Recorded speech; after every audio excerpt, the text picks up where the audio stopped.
बहुत समय पहले उज्जैन के महान राजा विक्रमादित्य अपने न्याय, पराक्रम और अद्भुत बुद्धिमत्ता के लिए प्रसिद्ध थे। एक दिन उनके दरबार में एक तपस्वी आया और एक विशेष वरदान के रूप में उन्हें एक रहस्यमयी कार्य सौंपा। उसने राजा को एक पेड़ पर लटके बेताल को लाने की चुनौती दी।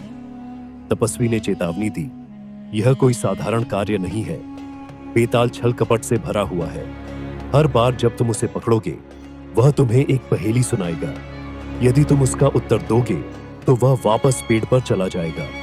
लेकिन अगर तुम चुप रहोगे और सही उत्तर जानते हुए भी कुछ नहीं कहोगे, तो तुम्हारा सिर फट जाएगा। सोच समझकर निर्णय लेना। पहेलियों की यात्रा राजा विक्रमादित्य अपने कंधे पर तलवार और दिल में साहस लेकर श्मशान के पेड़ तक पहुंचे। अंधेरी रात में बेताल की रहस्यमय हंसी गूंज उठी। राजा ने बेताल को अपने कंधे पर उठाया और पैदल चलने लगे। रास्ते में बेताल ने अपनी पहली पहेली सुनाई। 3 मित्रों ने एक सोने की थाली खोजी। पहले ने उसे जमीन से उठाया, दूसरे ने उसे साफ किया और तीसरे ने उसे बेचकर धन कमाया। अब बताओ, सबसे बड़ा गुणवान कौन है? राजा ने तुरंत उत्तर दिया, जिसने उसे जमीन से उठाया, क्योंकि बिना आरंभ किए कोई कार्य पूर्ण नहीं होता। उत्तर सुनते ही बेताल हंसकर वापस पेड़ पर चला गया। राजा बार बार बेताल को पकड़ते और हर बार बेताल एक नई पहेली सुनाता। राजा हर बार सही उत्तर देते और बेताल वापस चला जाता। अंतिम पहेली और राजा की बुद्धिमत्ता। आखिरकार बेताल ने एक अंतिम पहेली पूछी। एक राजा के 2 पुत्र थे।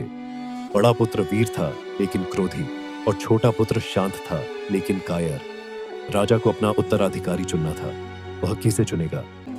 राजा विक्रमादित्य कुछ क्षण के लिए मौन रहे, फिर बोले, राजा को एक ऐसा उत्तराधिकारी चाहिए जो न केवल वीर हो बल्कि संयमी भी। बड़ा पुत्र वीर है, लेकिन क्रोध उसके राज्य को बर्बाद कर देगा। छोटा पुत्र शांत है, लेकिन उसमें साहस की कमी है। सही उत्तराधिकारी वही होगा जो इन दोनों गुणों का संतुलन बनाए। इसलिए राजा को अपने दोनों पुत्रों को शिक्षित करना चाहिए, ताकि वे इन कमजोरियों को दूर कर सके। यह सुनकर बेताल चुप हो गया। उसने कहा, राजा, तुम्हारी बुद्धिमत्ता और धैर्य ने मुझे प्रभावित किया है। अब मैं तपस्वी के पास नहीं जाऊंगा, क्योंकि वह इस वरदान का दुरुपयोग करेगा। राजा की विजय। बेताल ने राजा को आशीर्वाद दिया और कहा, तुम सच्चे नायक हो। तुम्हारा न्यायपूर्ण और बुद्धिमान शासन सदा स्मरणीय रहेगा। राजा विक्रमादित्य ने विजयी होकर महल लौटते हुए अपनी प्रजा को यह संदेश दिया कि धैर्य और बुद्धि से हर कठिनाई को सुलझाया जा सकता है। उनकी यह यात्रा प्रजा के लिए एक प्रेरणा बन गई।